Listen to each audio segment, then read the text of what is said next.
देवाला विसरल्यानंतर आपली मोठी हानी होते. म्हणजे नेमकं काय होतं तर आपल्याला या 84 लाख योनीमध्ये जन्म मृत्यूची एरझार घालावी लागत असते. जर आम्ही देवाला आठवलं तर या जन्म मृत्यूच्या एरझारीतून आम्ही सुटत असतो. आणि जर आम्ही देवाला विसरलो तर या जन्म मृत्यूच्या एरझारीमध्ये आम्हाला कायम अडकून राहावं लागतं. हीच मोठी हानी होत असते. लक्षात येते ना काय हानी होते. जर आम्हाला या मृत्यू लोकामध्ये 84 लाख योनीतल्या जन्म मृत्यूच्या एरझारीतून जर सुटायचं असेल तर देवाला आठवावं लागेल, त्याची भक्ती करावी लागेल, त्याचं नामस्मरण करावं लागेल, त्याचं भजन करावं लागेल. माई बापा हो, त्याला शरण जावं लागेल. कारण जो कोणी भगवंताला अनन्य भावाने शरण जातो ना माई बापा हो, माझा भगवंत माझे मामा त्या भक्तावर कधी सुद्धा संकट येऊ देत नाहीत. आलं तरी टाळल्याशिवाय राहत नाही. जर भक्तावर संकट आलं ना तर माझे मामा आपल्या भक्ताची संकटातून सुटका करायला धावून आल्याशिवाय राहत नाही. थोडस विकू द्यायचं. संकटात बाळ मामा येतो धावणी, संकटात बाळ मामा येतो धावणी, हाती गाठी डोई फेट्या घुगडी घेऊनी, हाती गाठी डोई फेट्या घुगडी घेऊनी,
गजर करत राहा. मामा नक्की संकटातून सोडवायला आल्याशिवाय राहणार नाही. ऐका ना की माझे मामा किती कृपाळू आहेत बघा ना माई बापा हो. की मामाचा भंडारा उत्सव फाल्गुन मध्ये एकादशीला असतो. त्याही वेळी भंडारा उत्सव होता. मामाचा भंडारा उत्सव असला की पंचक्रोशीतल्या सगळ्या भागातून वेगवेगळ्या परिसरातली लोक त्या ठिकाणी भंडारा उत्सवाला येत होती. गरीब श्रीमंत नोकरदार सगळे काही लोक त्या ठिकाणी येत होते. आणि आल्यानंतर मामाच्या तळावर आपापल्या सेवेचा वाटा उचलत होती. का? कारण मामाच्या तळावर येणाऱ्यांना काही ना काहीतरी सेवा करायची असते माई बापा. म्हणून स्त्री असो पुरुष असो आल्यानंतर आपापल्या सेवेचा वाटा उचलायचे.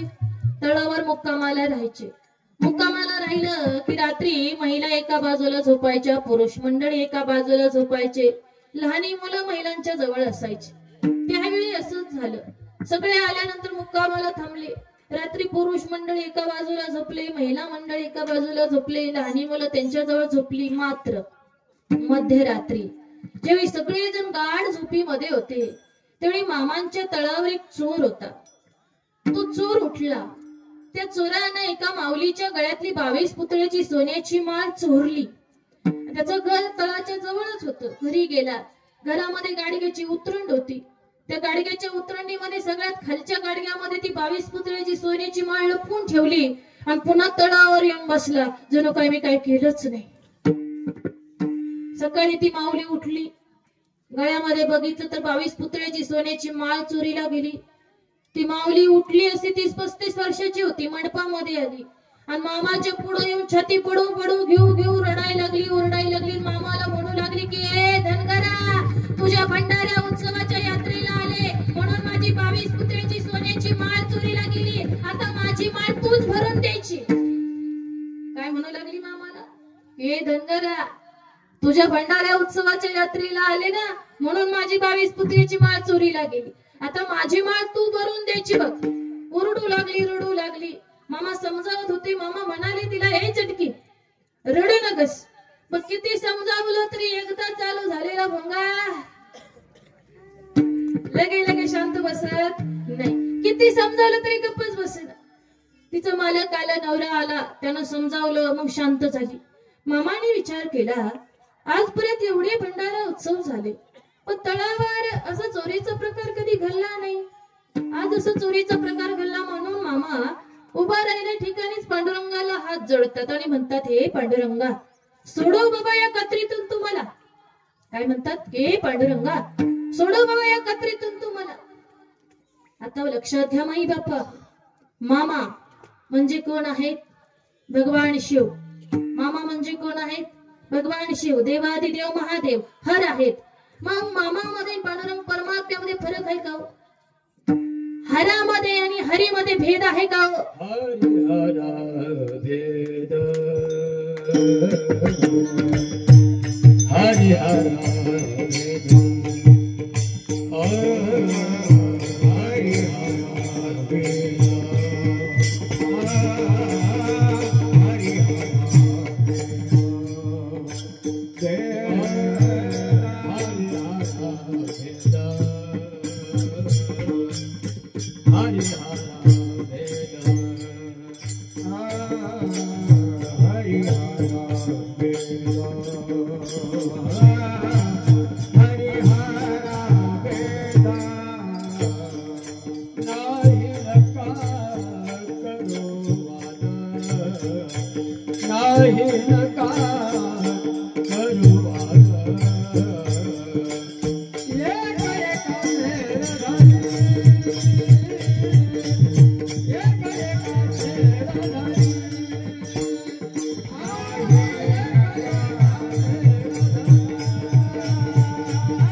हरिहरा भेद नाही, काही नका करू वाद, एक एकाचे हृदय गोडी साखरेच्या ठाई. माई बापा हो, हरीमध्ये आणि हरामध्ये भेद अजिबात नाही. मामा आणि पांडुरंग परमात्मा एकच आहेत माई बापा. दोघे देव एक पाही, तया ऐक्य तुझे नाही. दोघे देव एकच आहेत, मामा आणि पांडुरंग परमात्मा एकच आहेत. तरी सुद्धा मामा पांडुरंगाला विनंती करतात की पांडुरंगा, या संकटातून आता तूच मला सोडव बघ, सोडव बघ. का बरं मामा पांडुरंगाला अशी विनंती करतात? मामा तर पांडुरंग परमात्माच आहेत ना, मग का विनंती करतात? तर लक्षात घ्या, ज्यावेळी भगवंत संतांच्या रूपाने या मृत्यू लोकामध्ये अवतार धारण करत असतो, त्यावेळी या मृत्यू लोकातील प्रत्येक जीवाला अधिकृत असलेले शिष्टाचार त्याला पालन करून दाखवावे लागतात. आणि तेच काम माझ्या मामाने आणि मळे महाराजांनी केलेले आहे माई बापा. म्हणून मामा पांडुरंगाला विनंती करतात की आता तूच मला या संकटातून सोडव. ज्यावेळी त्या चोरानं तो हार चोरला, घरी नेऊन गाडग्याच्या उतरंडीमध्ये ठेवला आणि तो चोर माघारी तळावर येऊन बसला की जणू काय मी काय केलंच नाही. पण माई बापा हो, ज्याच्या मनामध्ये खोट असते, ज्यानं एखादा अपराध केलेला असतो, चोरी केलेली असते, त्याच्या चित्ताला चैन पडत नाही. त्या चोराला चैनच पडेना. आता जी वस्तू चोरली होती ती घरी नेऊन ठेवली होती. म्हणून चोर उठला आणि घरी गेला. घराला कुलूप लावलं होतं. कुलूप काढलं आणि दरवाजा उघडला. पण ज्या क्षणी दरवाजा उघडला त्या क्षणी त्यानं बघितलं की घरामध्ये भला मोठा नागराज आहे. वेटळ घालून बसलेला आहे, हात वर फणा काढलेला आहे. त्याच्या नजरेमध्ये नजर मिसळत होता. त्यावेळी त्या चोरानं त्याला हुसकावण्याचा प्रयत्न केला, पण नागराजा जागा सोडत नव्हता, त्याला आतच जाऊ देत नव्हता. हा घाबरला, गडबडीनं दरवाजा लावून घेतला, कुलूप लावलं आणि पुन्हा तळावर येऊन बसला. त्यानं विचार केला काही वेळ तळावर थांबावं, तो नागराजा गेला की मग जावं. बसला बसला पण चैन काय पडेना, म्हणून पुन्हा काही वेळानं घरी गेला. कुलूप काढलं, दरवाजा उघडला, पण नागराजाचं संकट आहे असंच होत. भला मोठा नागराजा वेटोळ घालून बसला होता, हातभर फणा खाल्ला होता. आता मात्र तो फुस फुस फुस असा फुटकार टाकत होता. आता मात्र हा चोर घाबरला, तर तर तर तर कापू लागला, अंगातून घाम गळू लागला. गडबडीनं कुलूप लावलं आणि पश्चातापाने पळून माझ्या मामांच्या चरणावरती येऊन लीन झाला. मामांना शरण आला. मामाला विनंती करू लागला की मामा मला माफ करा, मला क्षमा करा. हलवू नका, थोडा वेळ ठेवा भरलं, परत हलवू नका, असंच राहू द्या. मामाला तो माफी मागू लागला की मामा मला माफ करा, मला क्षमा करा. मी चोरी केली, थार चोरला, घरी नेऊन ठेवला, पण मला नागराजाचं संकट आलंय, त्या संकटातून तुम्ही मला वाचवा. आपण चोरी कशी केली थोडा वेळ द्या. एकदम बंद करू नका ना, कानाला गोड वाटावं असं ठेवायचं.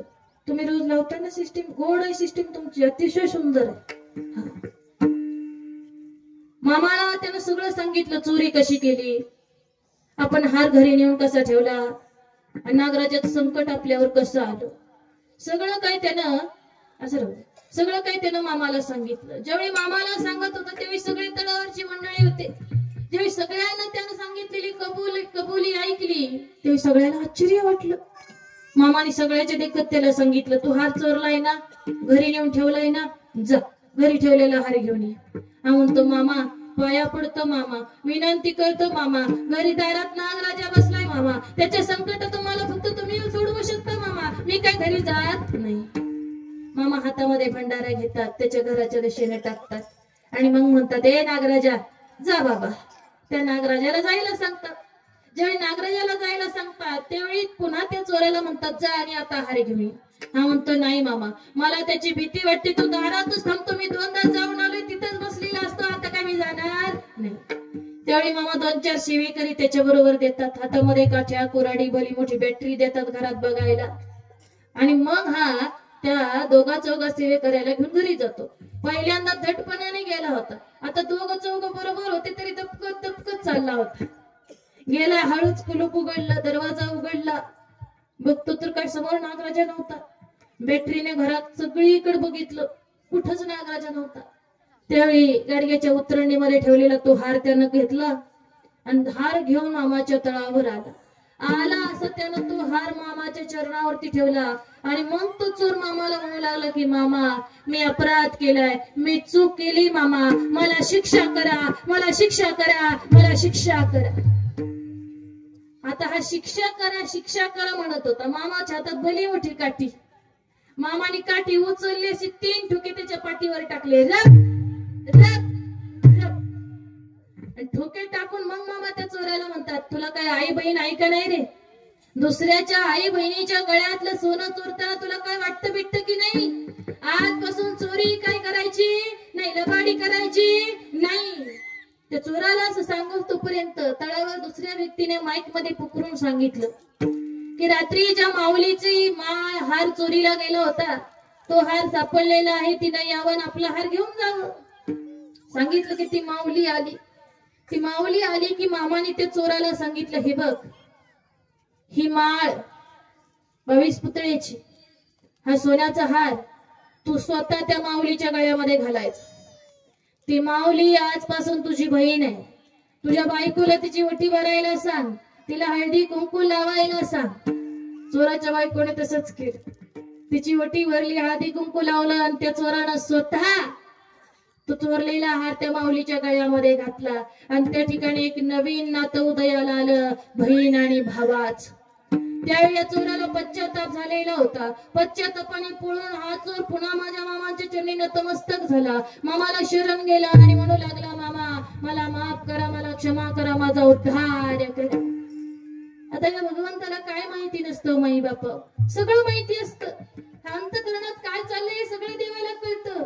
आम्ही इथं कुठं बसलोय, मुखानं काय बोलतोय, कपडे कशी घातले, गरीब आहोत की श्रीमंत आहोत याच्याशी देवाला देणं घेणं नाही. आमचं मन कुठं आहे, मनातून काय चाललंय हे याच्याशी देवाला देणं घेणं. नाहीतर मंडपात बसायचं आणि मनातून घरचा विचार करायचा, इथं येऊन फायदा नाही. देवाला सगळं कळतं बरं माई बापा, पण देवाला कळतं हे आपल्याला कळत नाही. शोकांतिका आहे. आपल्याला वाटतं त्याला काय कळत नाही, पण त्याला सगळं कळतं.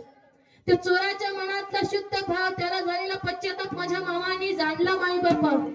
मामाने जी काठीचे 3 ठोके टाकले होते ना, त्याची 3 वेळ त्या चोराच्या पाठी उमटली होती. मामाने त्याला शर्ट काढायला सांगितलं, हातामध्ये भंडारा घेतला आणि त्या चोराच्या पाठीवर भंडारा टाकून माझ्या मामाने त्या चोराचा सुद्धा उद्धार केला. बाळूमामाच्या नावानं. अरे चोर होता तू, पण तो चोर सुद्धा अनन्य भावानं माझ्या मामाला शरण गेला, तर मामाने त्याचा सुद्धा उद्धार केला. इतका कृपाळू माझा भगवंत आहे. म्हणून आम्ही सर्व भावाने या भगवंताला शरण गेलं पाहिजे. अभंगाचं पहिलं चरण.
शरण जावे सर्व भावे देवासी. हा कृपाळ भगवंत ना प्रत्येकाचा उद्धार करतो. म्हणून आम्ही सर्व भावाने त्याला शरण गेलं पाहिजे माई बापा. ऐका ना, मारुती भोसले नावाचे मामांचे एक महान भक्त होऊन गेले, ज्यांना पॅरालिसिस झाला होता, पक्षवात झाला होता माई बापा. पक्षवात झाल्यानंतर मामांच्या तळावर आले होते, पण मामाने त्यांच्यावर खूप मोठी कृपा केली, त्यांचा आजार बरा केला. ते मामाचे निष्ठावंत भक्त बनले. मामा आणि दोघं बराच वेळ एकांतामध्ये बसायचे, गप्पा मारायचे. मामा मनातल्या गोष्टी त्यांना सांगायचे. ऐका ना, एकदा असंच मामा मारुती भोसलेला एक गोष्ट सांगतात. आता ही गोष्ट नीट ऐका बरं, कारण मामाने मारुती भोसले नावाच्या भक्ताचं निमित्त केले आणि आम्हा सगळ्याला ही गोष्ट सांगितली. मामा गोष्ट सांगतात.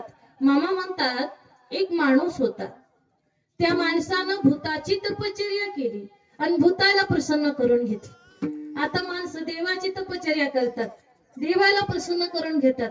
यानं भूताची तपश्चर्या केली आणि भूताला प्रसन्न करून घेतली. एक तर भूताची तपश्चर्या कोणी करत नाही, त्यानं केली म्हणून ते भूत लवकर प्रसन्न झालं आणि त्याच्या पुढे येऊन हजर. पण हजर झाल्या झाल्या भूताचा आणि त्या मालकाचा करार झाला.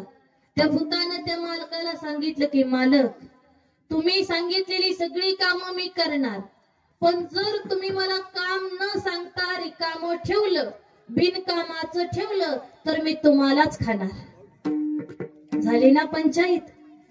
चिंता मिटावी, सुख वाढावं म्हणून भूताची तपश्चर्या केली, भूताला प्रसन्न करून घेतलं. पण भूताने चिंता वाढवली. ते काय म्हणतं, काम सांगितलं की करणार, पण बिनकामाचं ठेवलं की तुम्हालाच खाणार. तो मालक विचार करतो, आपल्याकडे काही एक काम आहे का? घरातली कामं, रानातली कामं, दारातली कामं, गावातली कामं, सगळी कामच कामं आहेत. ते भूताला कुठे वेळ मिळणार आहे? असा विचार त्या मालकानं केला. पण मला सांगा माई बापा हो, की ते साधारण माणूस होतं का? नाही, ते भूत होतं. काम सांगितलं की जायचं, करून यायचं, म्हणायचं मालक काम सांगा, मालक काम सांगा. मालकानं जेवताना जर हातामध्ये घास घेताना त्याला काम सांगितलं ना, असं घास घेताना, तर हा घास तोंडामध्ये नेऊस तर ते माघारी यायचं, म्हणायचं मालक काम सांगा, मालक काम सांगा. अरे तोंडामध्ये घास जावा, पोट भरावं, सुख मिळावं म्हणून त्याची तपश्चर्या केली, त्याला प्रसन्न करून घेतलं. पण ते भूत तोंडात घासच जाऊ द्यायला, हातात घास घेताना काम सांगितलं की तोंडात नेऊस तर यायचं, म्हणायचं मालक काम सांगा. मालक काम सांगू सांगू वैतागून गेला माई बापावर. मामांनी सांगितलेली गोष्ट आहे बरं, नीट ऐका. मालक एवढा वैतागून गेला की तो विचार करू लागला. विचार करता करता त्याला एक युक्ती सुचली. त्यावेळी त्या मालकानं त्या भूताला वेळूची काठी आणायला सांगितली. भूतानं वेळूची काठी लगेच आणली. आणल्यानंतर खोलपर्यंत रोवायला सांगितली. खोलपर्यंत रोवली. रोवल्यानंतर त्या मालकानं त्या भूताला काम सांगितलं की या वेळूच्या काठीवर शेंड्यापर्यंत जायचं, खाली यायचं, वर जायचं, खाली यायचं, वर जायचं, खाली यायचं, हे काम सारखं करायचं. आता काठी उचलणं उतरणं संपणारं काम आहे का? नाही. आणि मग मालकाने पुन्हा सांगितलं, जर मध्ये आधी मी हाक मारून दुसरं काम सांगितलं की ते काम करायचं, ते संपलं की पुन्हा इथे यायचं, वर जायचं, खाली यायचं, वर जायचं, खाली यायचं, हे काम सारखं करायचं. मामाने एवढीच गोष्ट सांगितली. आणि एवढी गोष्ट सांगून मामा या मारुती भोसलेला म्हणतात की मारुती, त्या मालकानं त्या भूताला न संपणारं काम दिलं म्हणूनच तो मालक वाचला ना. मारुती भोसले फक्त ह ह म्हणतात, म्हणजे हुंकारा देतात. का तर तेही हुशार होते, मामांचे भक्त होते. विचार करून ते मामाला बोलतात. ते मामाला म्हणतात, मामा त्या भूताचे मालक म्हणजे तुम्हीच, आणि भूताला वेळूची काठी आणून रोवायला सांगणारे सुद्धा तुम्हीच. आता मारुती भोसलेंचं मुसद्दीपणाचं उत्तर ऐकून मामाला आनंद झाला. पण मामाला खोलपर्यंत हे उत्तर ऐकायचं होतं, सगळं कोडं सोडून घ्यायचं होतं. म्हणून मामा मारुती भोसलेला म्हणतात, हे बघ मारुती, असं काय बोलतोस रे तू? त्यावेळी मारुती भोसले सगळं कोडं सोडवतात आणि मामाला म्हणतात की मामा, तुम्ही म्हणजे भूतांचे मालक, तुमच्याकडे येणारे अगिनत भक्त मंडळी म्हणजे भूत. त्या भूताला न संपणारं काम दिले, ती वेळूची काठी म्हणजे तुमच्या बकऱ्या राखणं. कारण बकऱ्या राखणं हे कधी संपणारं काम आहे का? नाही, ते कधी संपत नाही.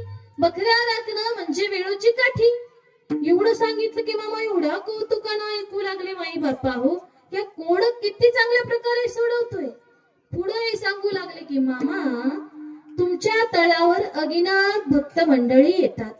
आल्यानंतर सगळे जणाला तुम्ही बकऱ्या राखायला सांगता. आलेला भक्त पाहिजे तेवढ्या दिवस बकऱ्या राखतो आणि मग निघून जातो. कारण बकऱ्या राखणं म्हणजे कधी न संपणारं काम आहे. पण मामा, तुमच्याकडे येणारी जी भक्त मंडळी आहेत, भूत आहेत, ते वेगवेगळ्या स्वभावाची असतात. कुणी संसाराच्या वैतागानं आलेलं असतं, कुणी आजारी आहे म्हणून आलेलं असतं, कुणाला कुठला त्रास आहे सांगता येतोय का? नाही. पण मामा, आलेल्या सगळ्या लोकांचा स्वभाव सारखा नसल्यामुळं त्या सगळ्यामध्ये वाद होऊ शकतो. आणि जर त्यांच्यामध्ये वाद झाला तर त्याचा त्रास तुम्हाला होऊ शकतो. म्हणून तुम्ही काय करता, आलेल्या सगळ्या भक्ताला बकऱ्या राखायचं काम लावता. बकऱ्या राखल्यामुळे सगळ्याच्या पत्रामध्ये भूत दयेचं पुण्य पडतं. आणि एकदा जर का त्यांच्या पत्रात भूत दयेचं पुण्य पडलं की त्यांच्या पापाचा नाश होतो, पुण्य वाढतं. आणि पुण्य वाढलं की तुम्ही सगळ्या भक्ताचा उद्धार केल्याशिवाय राहत नाही. बाळू मामाच्या नावाने लक्षात घ्या, माझ्या मामांच्या बकऱ्याची सेवा करणं, माझ्या मामांची सेवा करणं म्हणजे पत्रामध्ये पुण्य पाडून घेणं माई बापा. आणि एकदा पत्रामध्ये पुण्य पडलं की माझे मामा आमचा उद्धार केल्याशिवाय राहत नाही. म्हणून आपण माझ्या मामांची सेवा केली पाहिजे, भक्ती केली पाहिजे, मामाला शरण गेलं पाहिजे. ऐका ना, एकदा मामा आणि मारुती भोसले एकांतात बसले होते. पण कधी कधी मामाचं बोलणं मारुती भोसलेच्याही लक्षात येत नव्हतं. 4 सप्टेंबर 1966 ला मामाने समाधी घेतली. समाधी घ्यायच्या अगोदर काही दिवस घडलेली घटना आहे की मामा या मारुती भोसलेला म्हणतात, मारुती मला बाळंत व्हायचंय. काय म्हणतात? मला बाळंत व्हायचंय, जागा शोधतोय, पण जागा काही सापडत नाही बघ. कसं भगवंत आहे बघा बरं माई बापा, कसा बोलतोय या कोड्यातून. आता देवाचं कोडं आम्हाला तरी कळतंय का हो? तो काय बोलतोय आम्हाला तरी कळतंय का? काय म्हणतात मामा? मारुती मला बाळंत व्हायचंय, जागा शोधतोय पण जागा काय सापडत नाही. मारुती भोसरीला काही कळालंच नाही, आम्हाला सुद्धा कळत नाही. पण त्याचा साधा आणि सरळ अर्थ असा आहे माई बापा हो, की मामा म्हणतात मारुती मला समाधी घ्यायची आहे, म्हणजे मला बाळंत व्हायचंय. मी जागा शोधतोय पण जागा काय सापडत नाही. पण मारुती लक्षात ठेव, ज्या ठिकाणी माझं समाधी मंदिर होईल ना, ते या जगातलं सगळ्यात मोठं तीर्थक्षेत्र झाल्याशिवाय राहणार नाही. या जगातले सगळे देव जातील आणि अख्ख्या जगामध्ये फक्त बाळू मामाच्या नावाची घंटा वाजेल. आणि या गोष्टीचा प्रत्यय आज तुम्हाला येतोय माई बापा. अख्ख्या जगामध्ये माझ्या मामाच्या नावाची घंटा वाजते, बाळू मामाच्या नावानं. एक गोष्ट ध्यानात ठेवा,